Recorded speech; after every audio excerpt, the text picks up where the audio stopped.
kind of a crazy upside. And I think probably most people, if you kind of pushed and said, really, you were probably thinking that they would do more than that 62 billion, weren't you? I think the answer would be yes, because there is so much investment going into this market from the big hyperscalers like Google and Amazon and Meta. So I think it's encouraging, but I don't think it kind of really changes the overall picture that people have in their heads. Okay, I like that very calm assessment of what NVIDIA are doing. So one of the key questions in the report was what the company expects from its China business, as the US government is restricting the shipments, we know, of the advanced chips there. Just want you to listen into what the CEO Jensen Huang told Bloomberg's Ed Ludlow in our exclusive interview about that. Have a listen.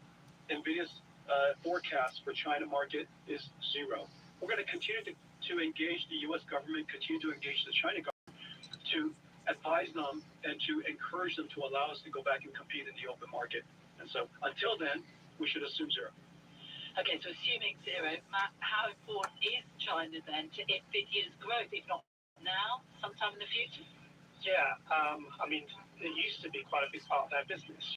15 to 20% of the revenues. I think what he says is a very appropriate assumption to have that China's going to be zero of their business going forward. I think if you compare the past to the future, historically the issue is mainly about US government restrictions. Obviously those restrictions are still there and there are lots of different dynamics in that. I think going forward it's increasingly a competitive issue too, because the likes of Huawei are catching up.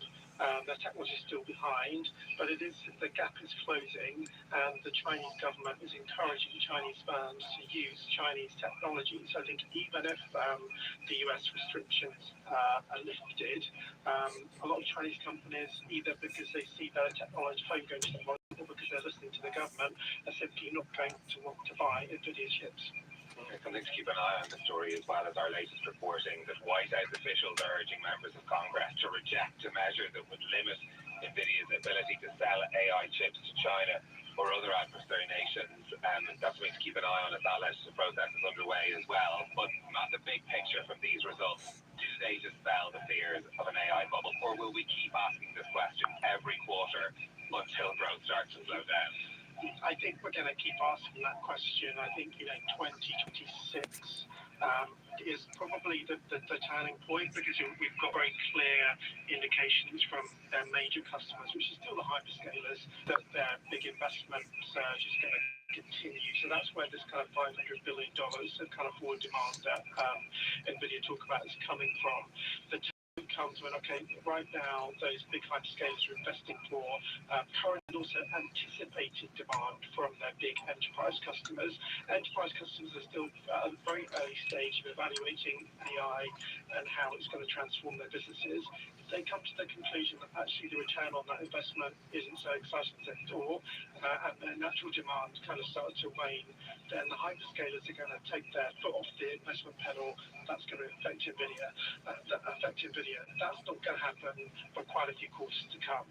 So I think whilst that kind of plays out, we're still going to have these kind of questions. I think a lot of focus is going to turn to what big corporates are doing. I think their quarterly results, people will be asking, what's your investment in AI? How's it working out for you? What's the return on investment? Because that's ultimately what's going to dispel the bubble issue. Okay, Matt, great to have you with us. Thanks for your analysis this morning. Matt Bloxham there, Senior Analyst at Bloomberg Intelligence.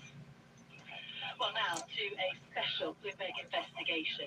The University of Oxford has repeatedly been slow to act against male academics accused of sexual misconduct and inappropriate behaviour, including alleged rape, bullying and predatory behaviour towards more junior female staff and students. That's according to a 9-month investigation by Bloomberg's Catherine Griffiths, based on documents and interviews with almost 50 people.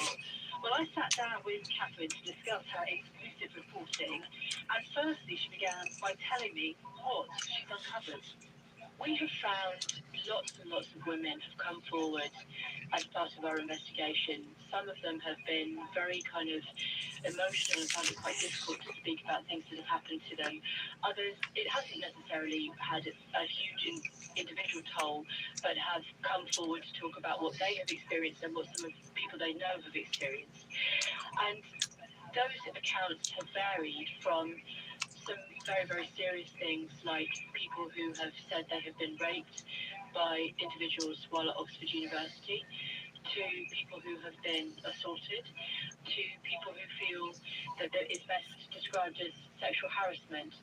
And it's a lot of different types of experiences of things that have happened, but then also the way when some of these people have tried to come forward with those experiences, have had some really difficult times dealing with the university and trying to get the university to hold individuals to account. How has the university responded when you put your reporting, including the serious allegations, to them? So Oxford has given us an on-the-record statement, and they've said, sexual harassment has no place at Oxford. Our sympathies and thoughts are with anyone who has experienced harassment or misconduct. We strive to ensure that Oxford is always a safe space for all students and staff. We take concern seriously, applying robust procedures. Support for those affected is a priority, and we take precautionary and/or disciplinary action where justified. We reject any suggestion that the university tolerates harassment or puts reputation before people's safety. While we cannot comment on individual cases, we are committed to continuous improvement and have strengthened our approach over recent years. Our single comprehensive source of information sets out our approach, support and training. We encourage anyone who has a concern to raise it. Okay, so that's the full Oxford University response. Do you think that Oxford University is worse than other institutions? So I think it has shown itself to be worse in quite a few different ways. It's quite a complicated question because different universities do things in slightly different ways, and Oxford has certainly brought in changes over time, as indeed have other universities and of course other institutions. But I think both in terms of the actual procedures and rules, and also crucially in terms of how they are implemented and people's attitudes, Oxford does have a problem that women who are there today feel it is not really wanting to deal with properly. What are the problems with universities in general?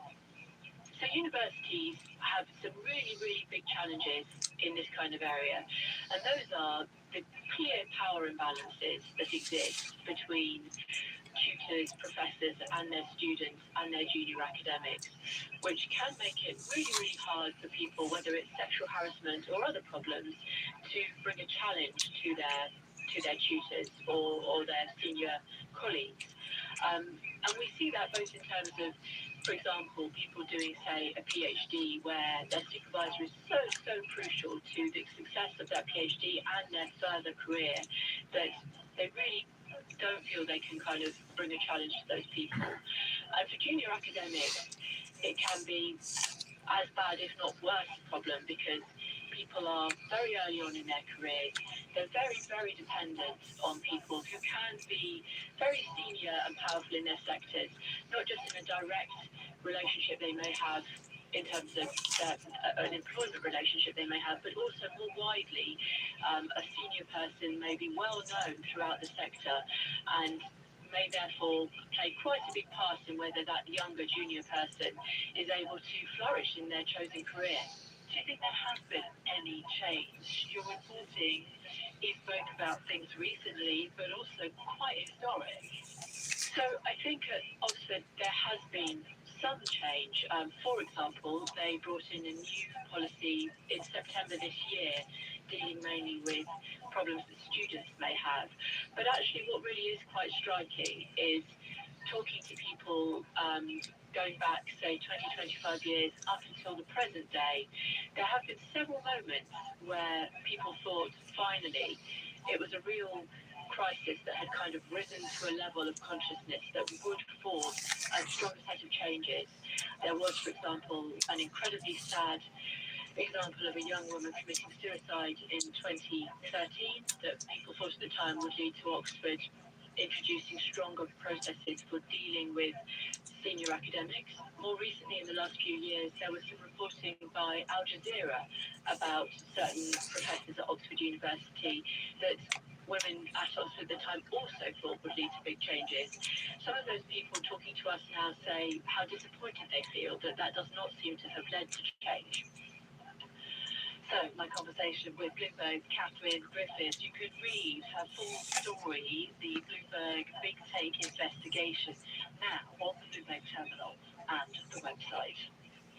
Well, it is 6:21 a.m. here in the City of London. You're listening to Bloomberg Daybreak Europe. We're live from London and Brussels this morning. Let's also think about major moves in the markets today. So the all-country world index up by about 0.2%. The MSCI Asia Pacific index also gaining 1% right now, as there is really a sigh of relief in terms of markets after the Nvidia results. Although, as you heard from Matt Watson there, good but maybe not incredibly good, or at least he was quite measured in his response. Markets perhaps less so. In terms of futures then, for the Nasdaq this morning, we're up by 1.8%. US Stoxx 50 futures up by almost 0.9%. The big dollar spot index a little bit firmer, not much movement in the currency markets, other than the Japanese yen, which is a bit weaker, 0.3%. Oil prices are up. You've got a big jump for Bitcoin as well, again on the back of the AI optimism, $92,400. Gold just slipping 0.3%, and 10-year Treasury yield flat at 4.14. Those are the markets. Caroline, thank you. I'm now for a look at some of the other stories making news around the world. US signed a law requiring the release of all files related to convicted sex offender Jeffrey Epstein. It follows a month-long attempt to block the measure by the president, despite the raised tensions within the Republican Party. Senior American military officials have arrived in Ukraine to discuss efforts to end the war with Russia in a meeting with President Vladimir Zelensky. This as an unofficial US-Russian Gaza ceasefire received a tepid reception from Ukraine supporters. Neither Washington nor Moscow have officially confirmed the plan, which is said to feature major concessions from Ukraine. And a Russian spy ship on the edge of UK waters pointed lasers at British pilots for the first time in a deeply dangerous escalation, according to Britain's Defence Secretary. The ship Yantar is currently located north of Scotland and is being tracked by a Royal Navy frigate and maritime patrol aircraft. Those are some of our global news headlines. Stephen, thank you so much for that. Now, let's bring you one of our top interviews. So, NVIDIA's CEO Jensen Huang has been speaking exclusively to Bloomberg technology host Ed Ludlow, of course, about the company's latest results, which featured blockbuster revenue forecasts from the AI chip maker. The results come as Huang embarks on a globe-trotting tour to persuade governments and corporations to deploy NVIDIA's technology. Speaking to Ed Ludlow, Jensen Huang began by outlining his optimistic outlook, including the success of Blackwell, which is NVIDIA's most advanced chip, and its upcoming Vera Rubin. Business is, but we've planned our supply chain incredibly well. We have the largest in the world. Our partners, TSMC, our memory partners, SK Hynix, Micron, Samsung, are doing a fantastic job supporting us. And all of our systems partners, Foxconn and Quanta and Wistron, our packaging partners, everybody's doing a fantastic job supporting us. And we've done a good job planning for a very, very strong year. And we've done a good job planning for Vera Rubin. So sales are off the charts. NVIDIA GPUs in the cloud is sold out, but we've got a bunch of Blackwells to sell. Jensen, what's the road ahead for Vera Rubin? It's one of the most common questions we get for you, how that ramp will go relative to what we saw with the Blackwell generations. The silicon for Vera Rubin, 7 different chips are back in our labs. And the bring up is happening across engineering teams. Probably a couple of 20,000 people are working on bringing up Vera Rubin, from silicon to systems to software to algorithms. People are working around the clock, and this bring up is going beautifully. We're on track to deliver Vera Rubin about Q3 time next year, continuing our once a year cycle. Vera Rubin is already assured a huge success. Everybody's incredibly excited about it. Can't wait to show everybody. And then one last thing is that the rack architecture, the rack scale architecture is completely revolutionary. Scale up switch called the NVLink. NVLink 72, our 5th generation, is the only one of its kind in the world. This rack architecture, which is incredibly complex, started with Grace Blackwell, then Grace Blackwell Ultra. It is transition to Grace Blackwell Ultra is incredibly seamless. The same rack scale architecture is going to be used for Vera Rubin. And so the supply chain is all used to it. This complexity that we enjoyed with Grace Blackwell transition, we're now incredibly smooth running. And so I think Vera Rubin is going to be just really smooth and we're going to ramp it really hard. Jensen, I tried to go through what the CFO Colette Kress said about China. In the quarter gone, it seemed like there was not meaningful H20 sales because the demand wasn't there, even if you were permitted to sell H20. And then in the current period and going forward, NVIDIA seems committed to working with both the United States and China to sell what Colette called more competitive compute. Where do we stand with that? And could you just clarify what Colette was talking about in the current state of China? The most important thing she said is that we've said for some time now, our forecast for China is 0. All of our forecasts, the guidance that we showed, 0. We should start, that's the most important thing that she said. She also said that effectively China is a very important market to us. It's very important to the United States. It's very important to China. We would love the opportunity to be able to re-engage the Chinese market with excellent products that we deliver and to be able to compete globally. The Chinese market is very large. This year, my guess is probably about $50 billion. It's great for the American people that we're able to compete in the Chinese market. It's great for the China market that we're able to provide NVIDIA's technology to them.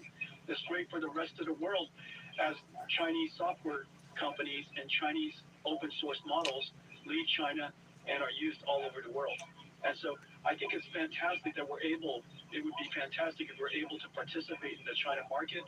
But for now, we should just assume our NVIDIA's forecast for China market is 0.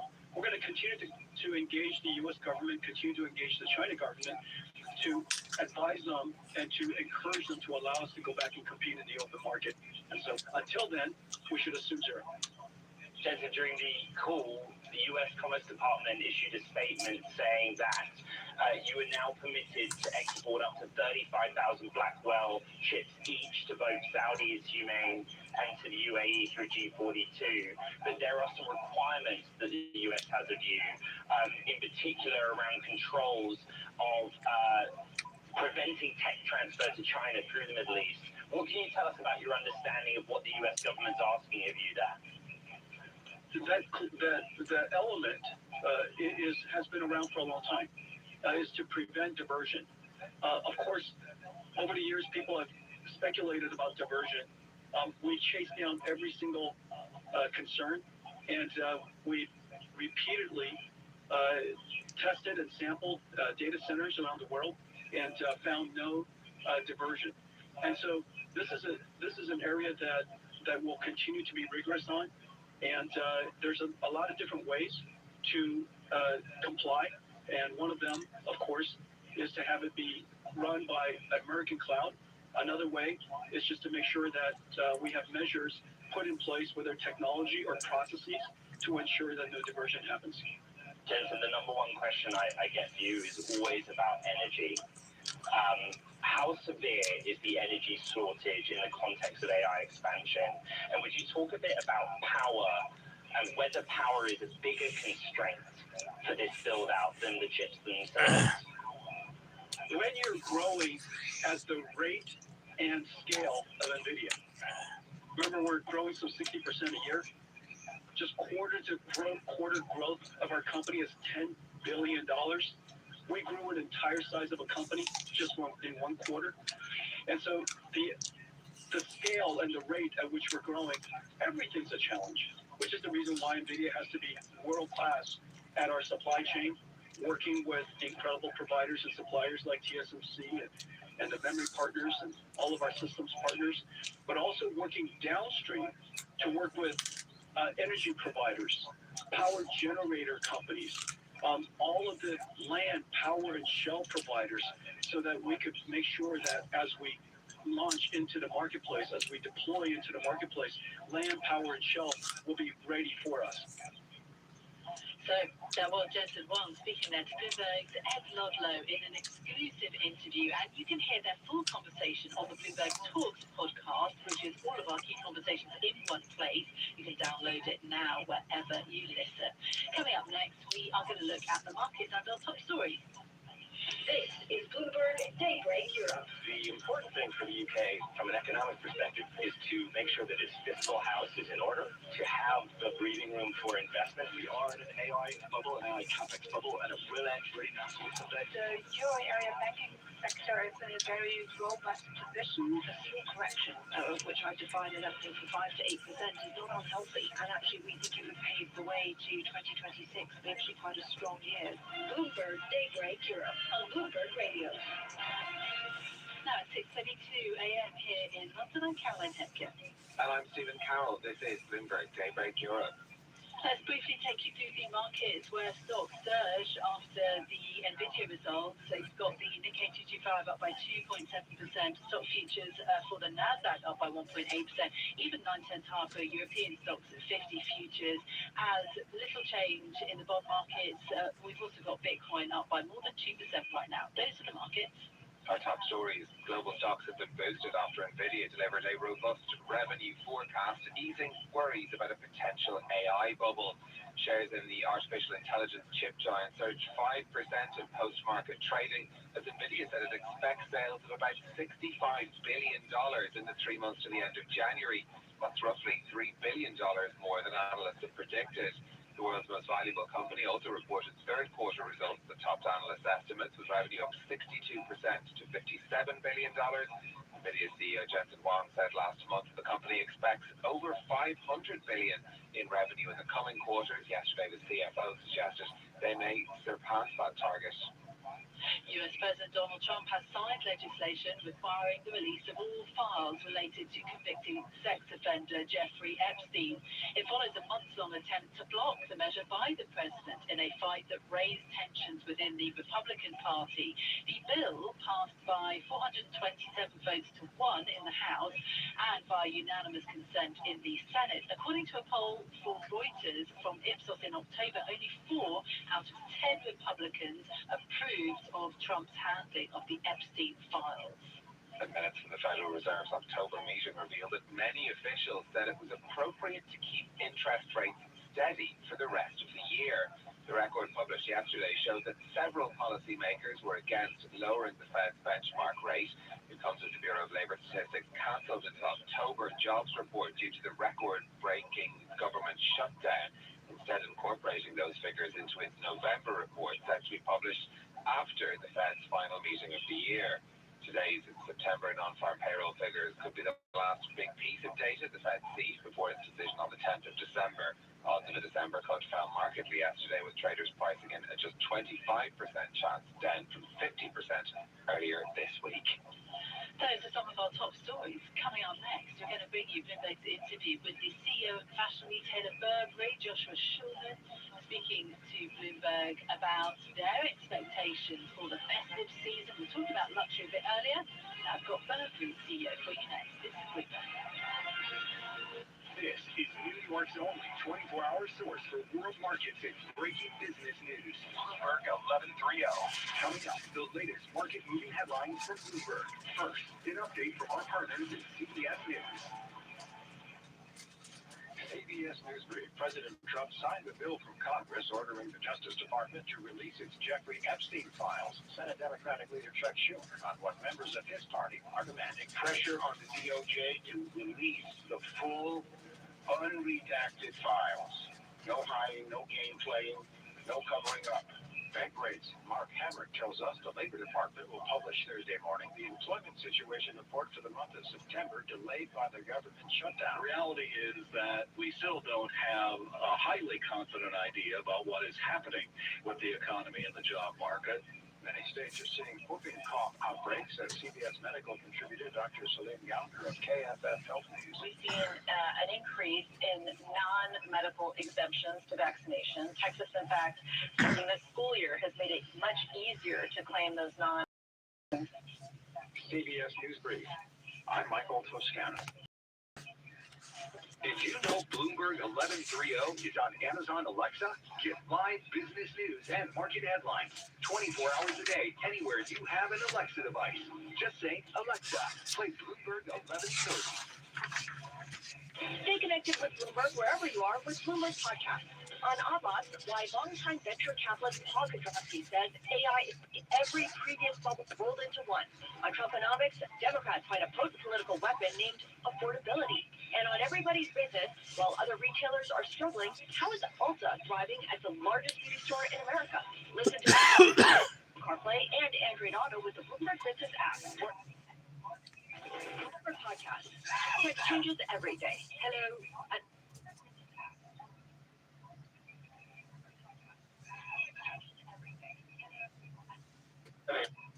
Shonda Rhimes. For Q, this will be a place where every weekend you can tell one essential conversation to help make sense of it. So please join me, listen and subscribe to the Michelle Zane Show from Bloomberg Weekend, wherever you get your podcast. You may ask interesting questions. Matt Sharkin here from Everybody's Business. This week on the podcast, we talk about the business of BB. One of the kind of more interesting recession indicators out there is called ballistic effects. It was identified by Leonard Lauder. He noted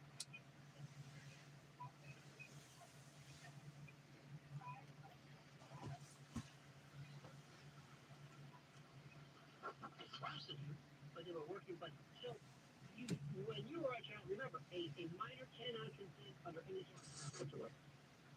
But once you are there, for a period of time, now you're an adult. And here's the next. And the work gets even more complicated. And you will never hear this, anybody even remotely talk about it. When you have been involved in sexual commerce, when you have been a child, and you have been the subject of sexual abuse, when you have had your innocence destroyed, a family member or strangers or whatever, and it has been a series of repeated violations, it distorts your perception in some cases. And many women have said, I never understood how sex works with vis-a-vis me. It's the only way I've got attention, good, bad, or indifferent. It defined who I was. I saw something one time which was the most interesting and alarming thing. There was an event in the Delaware, and there was a number of women who were a part of a program. Somebody, I'm not going to mention who did it, but it was a number of women who did this. And they wanted to explain to you the problem, the rigors, the horrors of sexual predation and what women go through. And if you could have seen these women, these young women, they look, first of all, they look 30 years old. They looked hardened. They were minors. They lived from a world that were so contaminated. Their reality was so destroyed by this. And oftentimes, people who are involved in this will sexualize children in particular, because that's their sense of commerce. That's how they get attention. That's how they define themselves. Oh my God. So you bring this person before somebody who has no idea, who has never dealt with this before. And they look at this and say, wait a minute. And then you get into the old, wait a minute, they're just cashing in on you. Next thing, I've got to tell you something. Do you have any problem with somebody who says, I was victimized, I want to sue the estate of Epstein? I was, let's say, underage, you did this to me, I want to sue, and I want to collect damages for what you did to me. Anybody got a problem with that? Is that selling out? Answer my question. 800-848-9222. Is that selling out? Do you think, you know what, you're just in it for the money? You know, if you really were into this, you could have just, you know, said something about this or turned somebody. Well, they did. They'll say, well, we did. We went to the DOJ. I gave all this information and you did nothing with it. You didn't do anything. Okay, well, just go through, just tell us now. You want me to list, here I am, Joe Blow. You want me just to announce on what a website? Risk everything against some of the biggest, most powerful men in the world? You see what I'm saying? What are they supposed to do? Many people have that. Seriously, and I can tell you this. You know, when you watch on TV, there's all these ads. And people will say, you fell down, I'll fight for you, it was an injury, I'm injured, you want to be injured. But the idea of getting monetary compensation for something that happened to you, to some people, they understand it because it's American, as you can imagine. But there's something else that, yeah, but are you looking for a buck? Why are you employed? You're looking for a buck. Why do people think that whenever you seek some kind of monetary, either compensation, remuneration, or some, whatever, that you're looking for a buck? Now, I've given you 50 different issues. Now, here's what I want, and I want you to listen very carefully. First, if you are some misanthropic fool who wants to call up and talk about abortion, I'm not interested. All right? We will do this every now and then to amuse ourselves by exposing your intellectual and spiritual stupidity. We're not going to be doing that today. I really want to know, and I'm putting the word out, calling all women in particular, not only, but for the most, how do you see this? How? And you do not have to answer this one way or another. Have you ever had a situation in which you or somebody in your family had to deal with sexual battery, sexual abuse? Have you ever seen how difficult it is if you're going to the police and you're saying, for example, this was somebody that I met, this was a date, this was somebody that I knew, as opposed to a complete stranger? Are there phonies? Oh, absolutely. Oh, my God. Yes. Are there people who lie? Yes. Oh, like you can't believe. I will tell you one day. I will tell you, if ever you're interested, in the number of, I represented parents, fathers for the most part, who were unfairly, incorrectly accused of this. Oh, it gets even more complicated. I got to tell you this one story. This is the one that just blew me. Fellow came to me one time, and he said, he was very, very, very, very intelligent.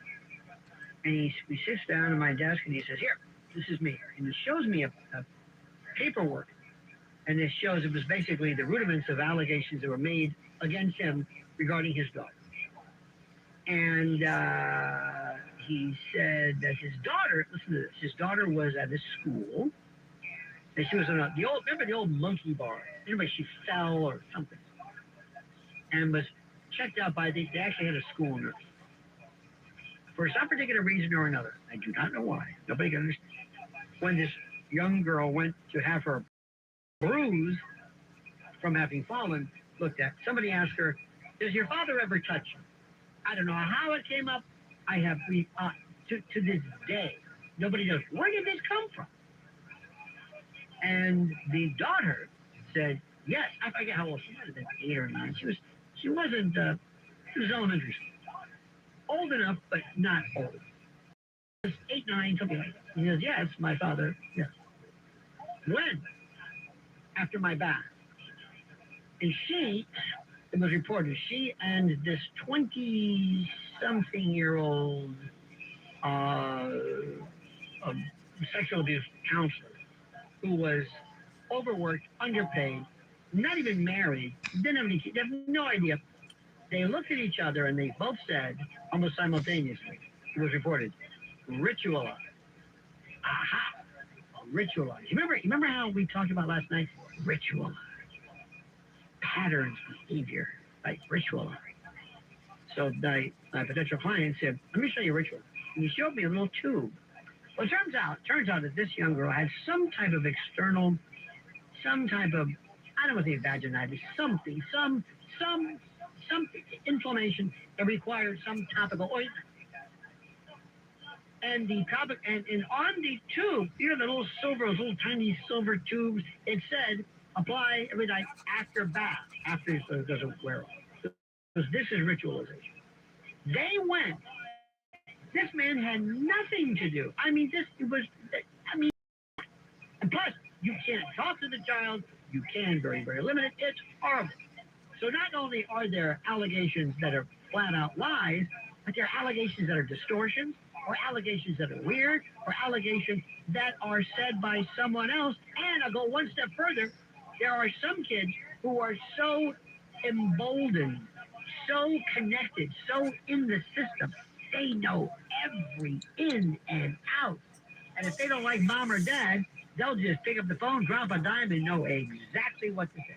Because they've spent their whole life from one foster parent to another. And I have seen it all. So yeah, it gets pretty nasty, and it's pretty brutal, and it's pretty mercenary sometimes. But also, there are cases that you won't be able to sleep at night. So that's my point. So calling all ladies, just have you been through this? I want to hear your perspective. What do you think? And have you ever been in a situation where somebody you knew said, Mom, whatever, Grandma, what do I do? And you say, don't bother. Don't. Why? Because they're going to make you look like a fool. You're gonna call them up. You don't have anything really to show. I mean, you're not. Thank God. And you're going to say what? What are you going to say? So-and-so, and a lot of it's not even bad, or sometimes it's exposure or whatever it is. What are you going to do? Say something, you're on a date, or they're going to ask you, what were you wearing, or whatever it is. So I just gave for you a spectrum of think about how many variations of this. And I want to know specifically what it is that you think from your perspective. Jay in New Jersey. Jay, you're on the other side of midnight with Lionel. Hey, Lionel. I believe that we need to have a very strict punishment for women that lie about these things, because it destroys men's lives, and then it comes out that they're lying, and and that the man's interpretation is destroyed already, and the women just can go on with their lives, and that's not okay.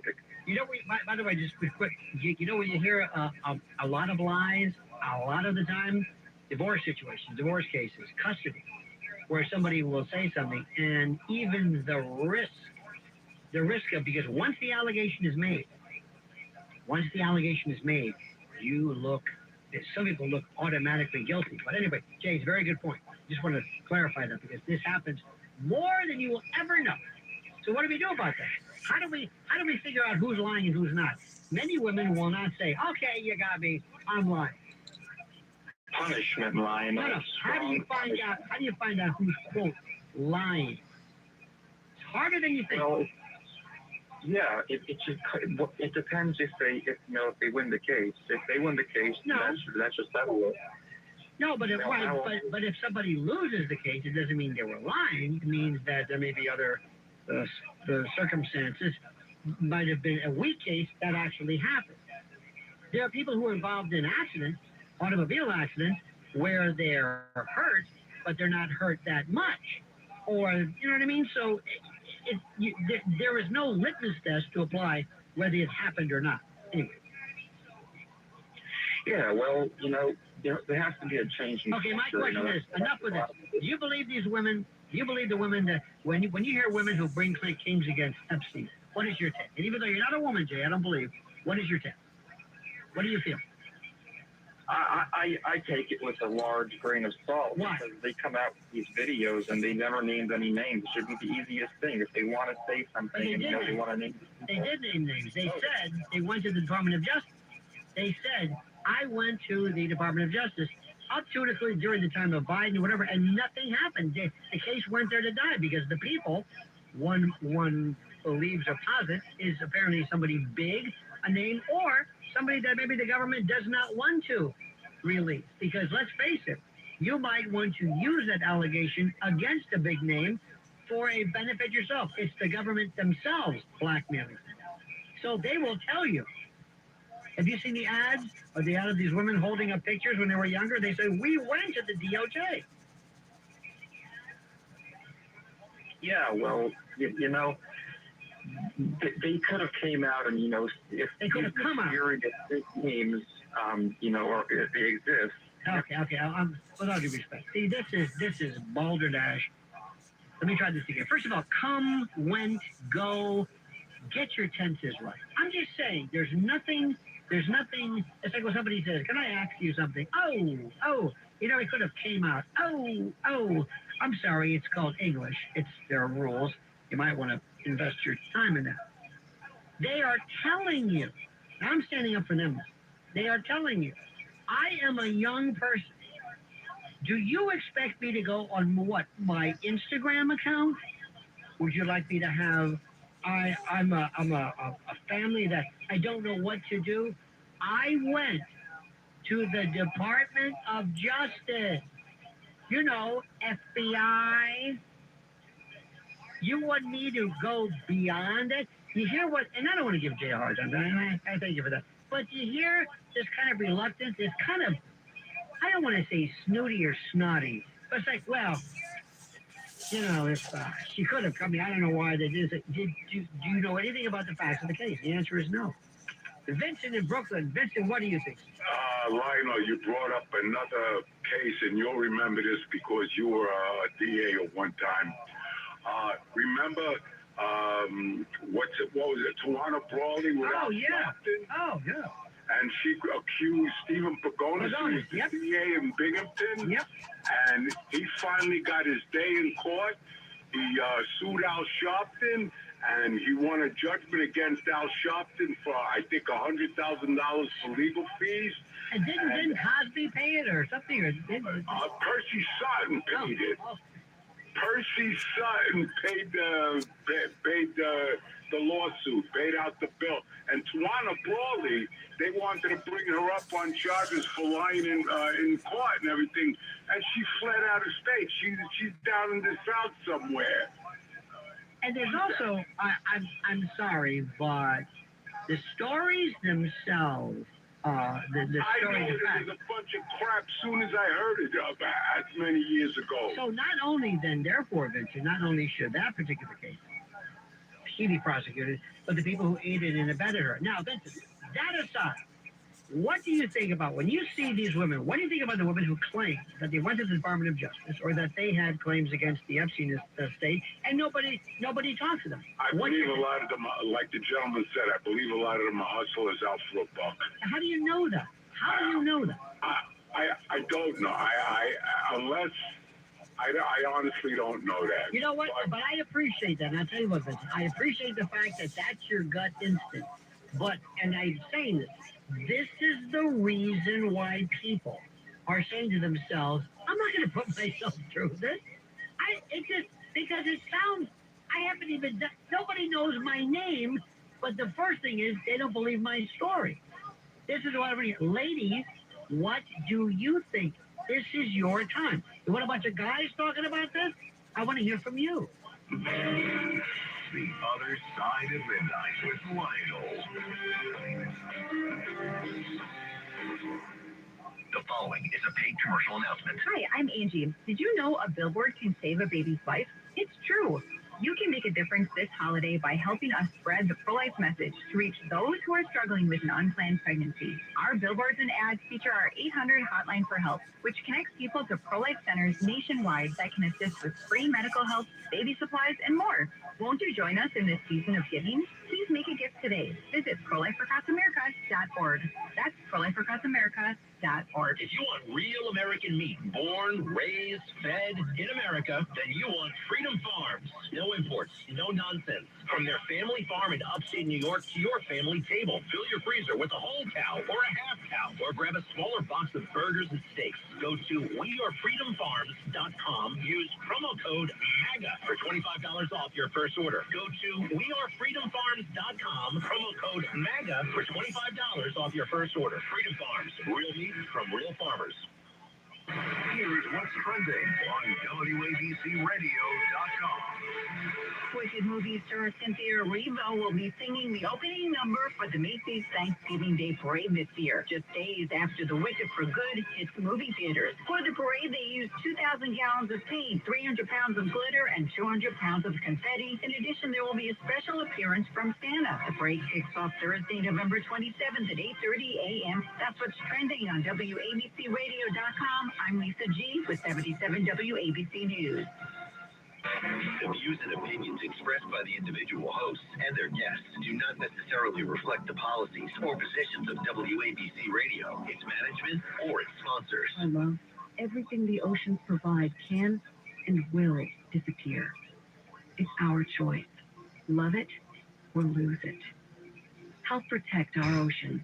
Visit World Wildlife Fund at WWF.org/love.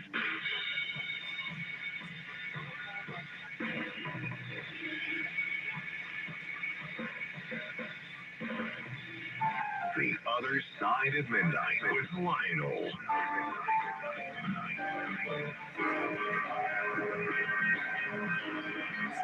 Oh, yeah, what's going on? It's incredible. I am fascinated by how, without hearing anything about the facts of the case, people are saying, yeah, what, this is just,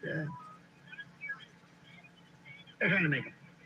And by the way, I appreciate somebody being honest. There are sometimes we feel things, we feel a certain degree of, maybe there's exacerbation. People will say, well, you know what, there's money being mentioned here, but do you believe that it never happened? Again, we've had so far 2 men, and we've got more coming up. Women, this is your chance. I mean, I'm not going to beg you. I can't. And for the most part, as you know, most talk radio audiences tend to be very, very male, which is okay. But in this instance, this is the part, sex trafficking is one of the most common occurrences. You can't believe it. What is rare is when the individual doing the actual behavior itself or the trafficking is somebody of means or somebody who's a billionaire, somebody who has money. You would see more lawsuits if there were people who had the means of paying. See, this is why what you're hearing, this is why women will say, the hell with this. Or the only way I would do it. Oh, and by the way, there's a lot of women, you're not going to hear from them, who are saying, look, this is a long time ago. I don't want you to bring this up. I've moved on. I've got children, grandchildren. I don't really want them to know about this. It was then. This is not something that I want to bring up. Virginia Giuffre is another case. And by the way, we never found out she was supposedly, or some people say supposedly, she was supposedly committed suicide in Australia. Though we've never seen tox report, Emmys, nothing. Nobody has shown the slightest interest whatsoever. Then there was a picture of her in a hospital where so help me God, I thought it was a morgue shot. She had everything. It was the lividity, the look, the eyes, the fixed. I mean, it is the strangest thing. There's the ex-husband. How did she lose her children? We've got, I think her brother was saying something, but it is still the most cryptic story. Now, do I believe everybody? No. Do I disbelieve everybody? No. But do I believe something happened here? Absolutely. And is it complicated? Like you can't believe. More coming up with this, because I've got more to talk about. And don't go anywhere, because we haven't even scratched the surface yet. On the other side of midnight with me, Lionel. The 77 WABC's Staten Island law firm of Anjuli and Gentili John Time is 1:59. The Staten Island law firm of Anjuli and Gentili, helping people just like you for 40 years. Walk with confidence. Call 718-816-0005 or visit aglawnyc.com. This is New York's talk leader, the crown jewel of talk radio. WABC New York, WRCR Haverstraw, 107.1 WLIR Hampton Bays. News first at 59 past the hour. 77 WABC News starts now. Partly cloudy skies on this Thursday, November 20th. Good morning, I'm Lisa Ritchie. President Trump says on Truth Social that he has signed the bill to release the Jeffrey Epstein files.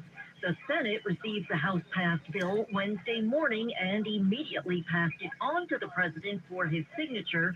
On Tuesday, the House had passed the bill to force the DOJ to release all of the Epstein files by a 427-1 vote, and the Senate immediately passed it without a vote. It's not clear when the files will be released. The White House wants the FBI to take a closer look at the investigation into the assassination attempt of President Trump in Pennsylvania.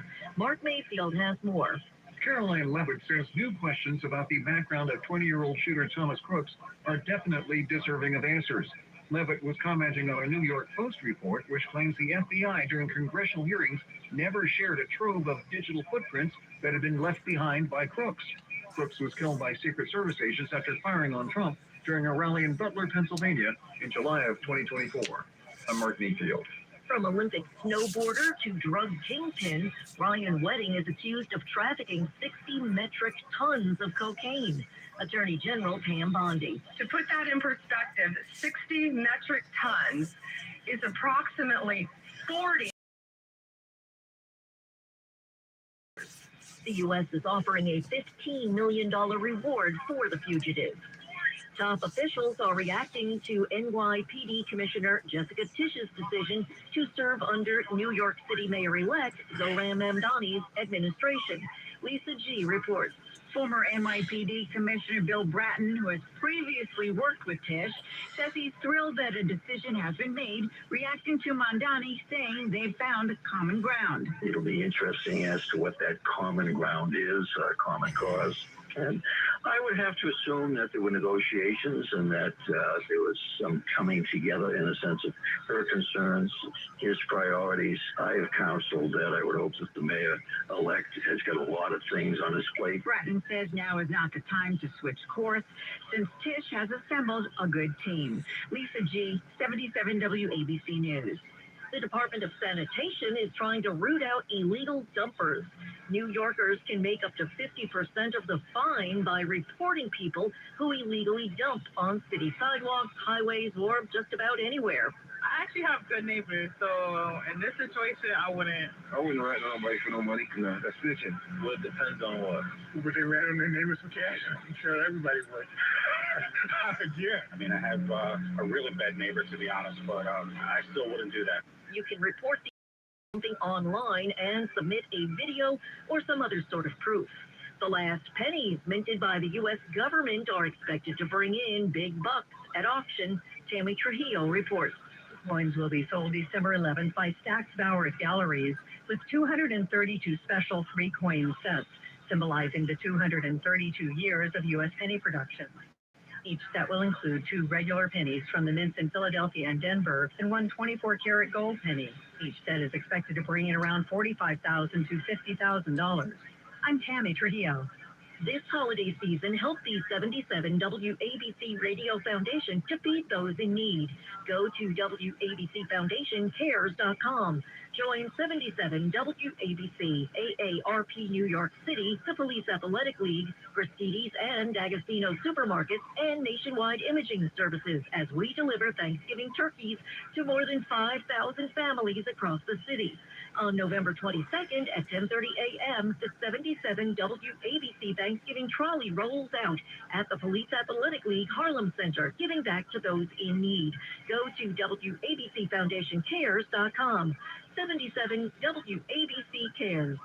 In sports, Major League Baseball's owners' meetings began Tuesday. Talks are expected to center on the upcoming end of the collective bargaining agreement between the league's owners and players.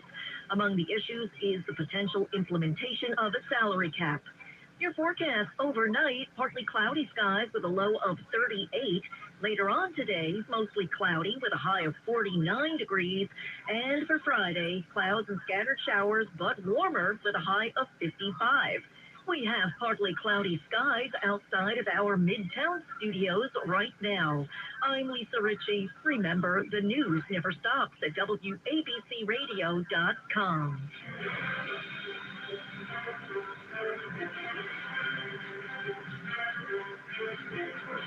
Y'all ready for this? You know, the $64,000 question here. Y'all ready for this? I got the answer. I'm just going to say the audience. I have the answer. Y'all ready for this? Publicly, mano a mano, they go to war with each other. Y'all ready for this? And it's totally contrary to what should be happening there. Y'all ready for this? Ongoing allegations about corruption. They need to be held accountable. Y'all ready for this? Giving the opposition a microphone. Y'all ready for this? There's so much serious news out there. It's time to open your eyes, your ears, and your mind. WABC Radio. Y'all ready for this? One of the most successful radio stations in the country.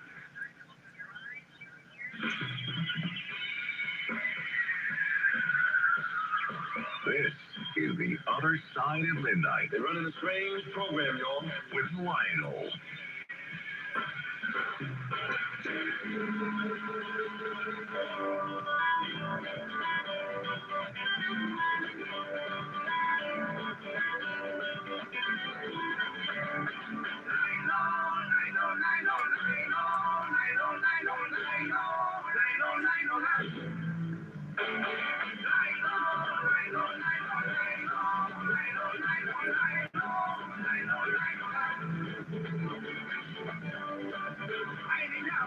The story that is happening, that is going on right now, my friends, regarding Epstein is so, it is a tutorial. If you have a daughter, if you have anybody of age, please use this. Listen to how people have this sense of incredulity almost immediately regarding any kind of claims, and especially when there's money involved. If you have a daughter, by the way, you say, let me explain something to you. If you're out and you're with someone and you're on a date and he does something that is, let's say, untoward, and let's just assume that people are of age and, you know, and it gets interesting when both are minors. I don't want to get into the Romeo and Juliet statutes, but let's say you say, you as a young woman say, hey, hold it, wait, and then, you know, there's some conversation, but there's no physical violence, there's no, you know, bruises or anything, but there's your claim of the fact that you were violated, that you were raped. Good luck trying to advance that today if the circumstances don't satisfy societal muster. That makes any sense. See what I'm saying? If you are a young woman and somebody, and you are invited to someone's hotel and something happens untoward, forget it. Forget it. Now, I don't think they do the old, what were you wearing type of thing, but there has always been deep down inside this sense of, you're asking for it. You should have known better. Give an example. I had a friend of mine.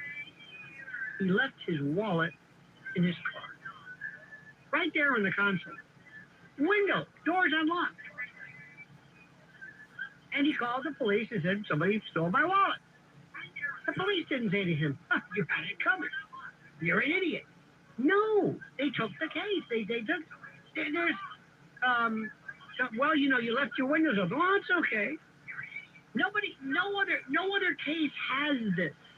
No other crime has this second guessing of maybe perhaps you, by virtue of your own negligence, maybe you asked for, depending upon where you're from.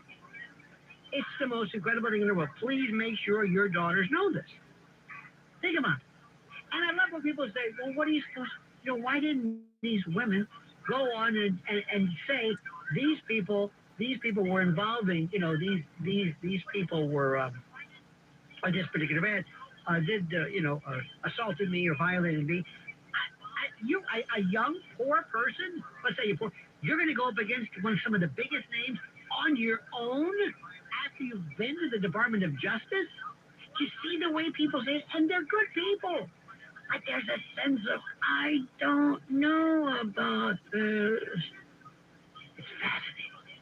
Lynn in Houston. Lynn, you're on the other side of midnight with Lionel. Lynn, what do you think about this? Well, it is so complicated, Lionel, because there's so many things I want to speak to. I'll try to make it quick.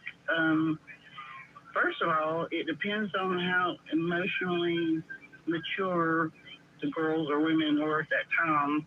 What do you mean? Well, even if you're 18 and you've dated a little, and you've been around a certain group of people that you're familiar with, or even maybe the parties that you weren't familiar with people, and suddenly you're in this environment, and you might have in your memories of the worst possible thing that's ever happened to you, which wasn't really that bad. Then you're confronted with a man that suddenly out of nowhere makes these advances that you have never had done to you before.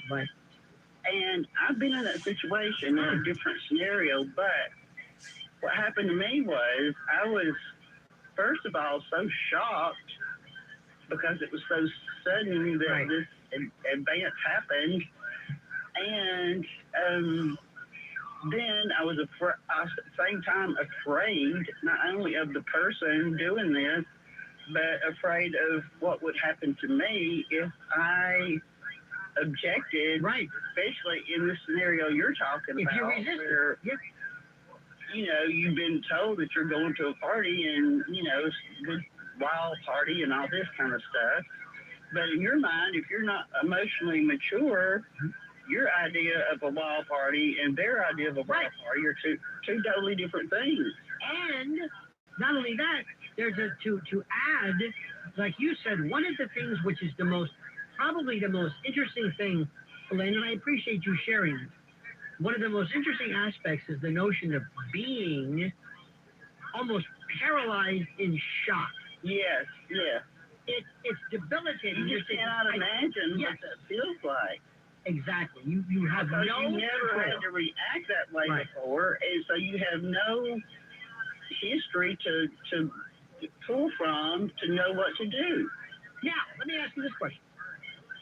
That's the case where I think you and I would agree in this particular scenario, what happened to you, where you certainly were doing nothing in any way to lead anybody on. You mentioned some people can just snap. There's a violence there. Yeah. Somebody, and by the way, somebody who never... This wasn't violent, but it's still, I put his hands down my pants. Right. It was just complete shock. But is there a situation where someone, by virtue of their own, I don't want to say negligence, but their own, negligence, I don't want to say act for it, but let's assume somebody say, did you not know, for example, did you not know that when you drink a lot, or when you go off with someone, or you gave people, because nobody can give somebody the wrong impression, nobody can give somebody the okay, where you could say, well, it's obviously okay because abuse is one thing, but to someone, and let me also throw something in, there are people, and my wife has talked about this, there are people who are watching CSAM, pornography today, I should say, that is so violent that there are young men who don't know any better, who are being raised in this, and they think this is the way to become, this is the way to act, this is it. Yeah. So what I'm saying is that, I don't know what period of time, like, was this supposed to have happened in the 90s, the 80s, whatever, And I don't remember what culture was even like. I can't remember what it was like during that time period that this supposedly all happened.